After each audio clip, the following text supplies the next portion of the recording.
वर्षाच्या प्रारंभासह मोहरमला 27 जून पासून सुरुवात झाली असून कोल्हापूर शहरात धार्मिक आणि पारंपरिक वातावरण पाहायला मिळत आहे। दर्गा तालीम मंडळात पीर पंजाची प्रतिष्ठापना करण्यात आली आहे। बाबू जमाल दर्ग्यासह शहरातील विविध ठिकाणी पंजे पारंपरिक पद्धतीने सजवण्यात आले आहेत। भरजरी वस्त्र, फुलांच्या माळा, धार्मिक विधी यातून श्रद्धेचं दर्शन घडत आहे।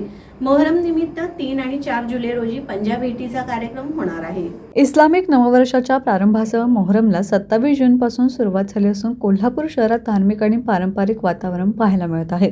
दर्गा तालीम मंडळात पीरपंजांची प्रतिष्ठापना करण्यात आली। बाबू जमाल दर्ग्यासह शहरातील विविध ठिकाणी पंजे पारंपरिक पद्धतीने सजवण्यात आले आहेत। भरजरी वस्त्र, फुलांच्या माळा आणि धार्मिक विधी यातून श्रद्धेचं दर्शन घडत आहे। मोहरम निमित्त 3 आणि 4 जुलै रोजी पंजा भेटीचा कार्यक्रम होणार असून विविध मंडळांच्या वतीनं एकमेकांच्या पंजांना भेट देण्याची परंपरा या निमित्तानं जपली जाणार आहे। सायंकाळी 7 वाजल्यानंतर मलिदा अर्पणासाठी भाविकांची गर्दी होत आहे। महिलाही या विधींमध्ये उत्स्फूर्तपणे सहभागी होत आहेत। 6 जुलै रोजी ताबूत विसर्जनासह मोहरमची सांगता होणार आहे। पीरपंजांच्या सजावटीसाठी युवकांनी विशेष मेहनत घेतली आहे। मोहरमच्या निमित्तानं हिंदू मुस्लिम ऐक्याचं प्रतीक म्हणून शहरात अनेक ठिकाणी दोन्ही समाजातील लोक सहभागी होत असल्याचं चित्र पाहायला मिळत आहे। धार्मिक श्रद्धा, परंपरा आणि सामाजिक ऐक्य यांचा संगम साधणाऱ्या या पर्वामुळे शहरात भक्तिमय वातावरण निर्माण झालंय।